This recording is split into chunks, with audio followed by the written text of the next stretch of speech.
نحمده ونصلي على رسوله الکریم اما بعد۔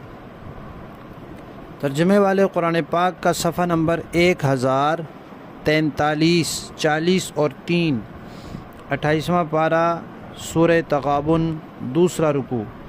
آیت نمبر 11 تا 13۔ اعوذ باللہ من الشیطان الرجیم، بسم اللہ الرحمن الرحیم۔ ما أصاب من مصيبة إلا بإذن الله ومن يؤمن بالله يهد قلبه والله بكل شيء عليم وأطيعوا الله وأطيعوا الرسول فإن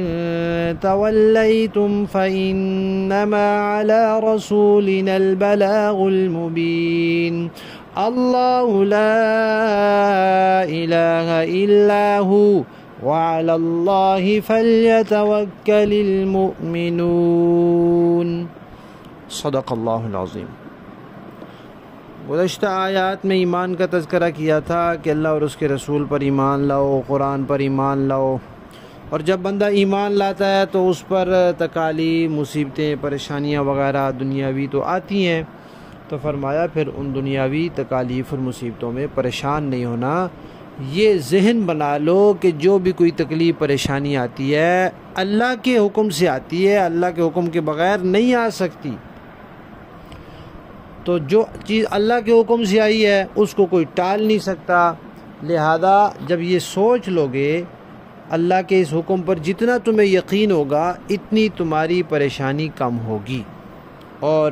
ایمان میں جب کمال پیدا ہو جاتا ہے تو پھر بندہ اللہ کے فیصلوں پر راضی رہتا ہے، چاہے اس میں اس کی جسمانی طور پہ پریشانی ہو رہی ہو یا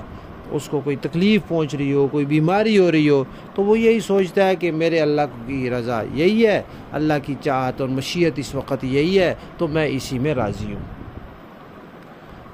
البتہ ایک بات حضرات علماء کرام نے لکھی ہے کہ تکالیف اللہ کی طرف سے مومنوں پر بھی آتی ہیں، کافروں پر بھی آتی ہیں، نیک لوگوں پر بھی آتی ہیں، برے لوگوں پر بھی آتی ہیں، نبیوں پر بھی آتی ہیں اور نبیوں کے دشمنوں پر بھی آتی ہیں۔ فرق یہ ہوتا ہے کہ اگر تکلیف آئی، پریشانی آئی، مصیبت آئی اور انسان اللہ کی طرف متوجہ ہو گیا، یا متوجہ تھا تو اور زیادہ متوجہ ہو گیا، زیادہ متوجہ تھا تو اس توجہ پر ڈٹ گیا، مستقیم ہو گیا، تو سمجھو کہ بس یہ اللہ کی طرف سے آزمائش ہے۔ اور اگر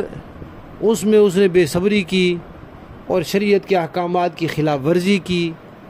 اور شکوے شکایتیں کی تو پھر یہ اللہ کی طرف سے عذاب ہے۔ لہذا اگر ایسی صورت ہو تو فوراً تکلیف کے بعد اگر انسان کا رخ اللہ کی طرف نہیں ہوا، اللہ کی طرف متوجہ نہیں ہوا، تو فوراً سمجھنا چاہیے کہ یہ اللہ کا عذاب ہے اور میں اس کا شکار ہوں، لہذا توبہ استغفار کرنا چاہیے، اپنے گناہوں کی معافی مانگنی چاہیے، حقوق جو اپنے ذمے اللہ کے اور بندوں کے رہتے ہیں ان کو سوچ سوچ کے یاد کر کر کے ادا کرنا چاہیے تاکہ وہ عذاب انسان سے ٹلے۔ تو جو انسان ایمان والا ہوتا ہے، تقوی والا ہوتا ہے، اس پر اللہ تعالیٰ جب مصیبت بھیجتے ہیں تو اس کے دل کو صبر بھی دے دیتے ہیں، اس کو اس آزمائش میں پورا بھی اتارتے ہیں، تو وہ مطمئن رہتا ہے، بیمار ہوتا ہے لیکن مطمئن رہتا ہے، تنگ دست ہوتا ہے معیشت کے اعتبار سے لیکن مطمئن رہتا ہے، مصائب پر مصائب آتے چلے جاتے ہیں لیکن اس کا دل مطمئن رہتا ہے، تو وہ اللہ ہی کرتے ہیں نا۔ اور اگر کوئی آدمی دل کو اطمینان نہیں دے گا، ہائے وائے کرے گا، بے صبری کرے گا، تو اللہ کا کیا بگڑے گا؟ اللہ اور اس کے رسول کا، دین کا، قرآن کا کیا بگڑے گا؟ اپنا نقصان کرے گا۔ اللہ تو دیکھتے ہیں کہ کون صبر استقامت سے رہنے والا ہے، اللہ کی مرضی پہ چلنے والا ہے، اللہ کے فیصلوں پہ راضی رہنے والا ہے، تو اس کو اللہ سکون کی دولت دے دیتے ہیں، اور کون شور مچانے والا، ناشکری کرنے والا، بے صبری کرنے والا ہے تو اس کو اس کے حال پہ چھوڑ دیتے ہیں۔ تو پھر یہ نصیحت فرما دی کہ بھئی دیکھو، حالت انسان کی جیسی کیسی بھی ہو، پریشانی کی ہو یا خوشی کی ہو، مصیبت کی ہو یا خوشحالی کی ہو، اللہ اور اس کے رسول کی اطاعت تو کہیں بھی نہیں چھوڑنی چاہیے۔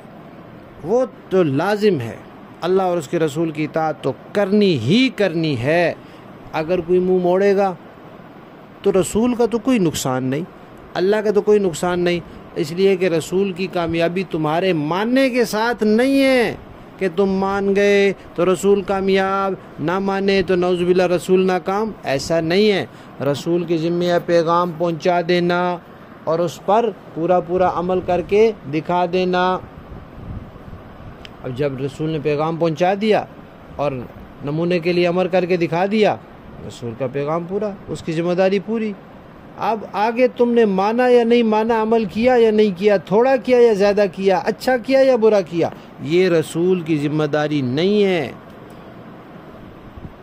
اور اللہ کے سوا کوئی اور معبود ہے نہیں کہ پھر جو تمہارا کوئی رکھوالا بنے۔ لہذا ایمان والوں کو اللہ پر ہی بھروسہ کرنا چاہیے، اور جو مصائب تکالیف آئیں ان کے بارے میں یہ ذہن بنا رکھنا چاہیے کہ جو بھی آتی ہے اللہ کی طرف سے آتی ہے، لہذا اللہ کی رضا پر راضی رہنا چاہیے۔ لفظی معنی دیکھیے،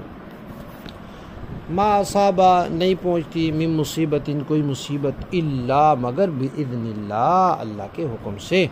ومن اور جو شخص یؤمن باللہ ایمان رکھتا ہے اللہ پر، یہدی اللہ ہدایت دیتا ہے قلبہ اس کے دل کو، یعنی اس کے دل کو صبر کا راستہ دکھاتا ہے، واللہ اور اللہ بکل شیء علیم ہر چیز کو جاننے والا ہے۔ وَأَطِيعُوا اور اطاعت کرو اللہ کی بھی، وَأَطِيعُوا الرَّسُولَ اور اطاعت کرو رسول کی بھی، فَإِن تَوَلَّيْتُمْ پھر اگر تم پھر گئے، تم نے منہ موڑ لیا، فَإِنَّمَا تو سوائے اس کے نہیں، عَلَىٰ رَسُولِنَا ہمارے رسول کے ذمے، البلاغ پہنچا دینا ہے، المبین صاف ستھرا واضح کھلم کھلا پہنچا دینا ہے۔ اللہ لا الہ نہیں ہے کوئی معبود الا ہوا مگر وہی، وعلی اللہ اور اللہ ہی پر، فلیتوکل چاہیے کہ بھروسہ کریں، المؤمنون ایمان والے۔ با محاورہ دیکھیں جی، ما اصاب من مصیبت الا باذن اللہ کوئی مصیبت اللہ کے حکم کے بغیر نہیں آتی، وَمَن يُؤْمِن بِاللَّهِ يَهْدِ قَلْبَهُ اور جو کوئی اللہ پر ایمان لاتا ہے اللہ اس کے دل کو ہدایت بخشتا ہے، وَاللَّهُ بِكُلِّ شَيْءٍ عَلِيمٌ اور اللہ ہر چیز کو خوب جاننے والا ہے۔ وَأَطِيعُوا اللَّهَ وَأَطِيعُوا الرَّسُولَ تم اللہ کی فرما برداری کرو اور رسول کی بھی فرما برداری کرو۔ فَإِن تَوَلَّيْتُمْ فَإِنَّمَا عَلَىٰ رَسُولِنَا الْبَلَاغُ الْمُبِينُ پھر اگر تم نے منہ موڑ لیا تو ہمارے رسول کی ذمہ داری صرف یہ ہے کہ وہ صاف صاف بات پہنچا دے۔ اللہ لا الہ الا هو وعلی اللہ فلیتوکل المؤمنون اللہ وہ ہے جس کے سوا کوئی معبود نہیں اور مومنوں کو اللہ ہی پر بھروسہ کرنا چاہیے۔ صدق اللہ العظیم۔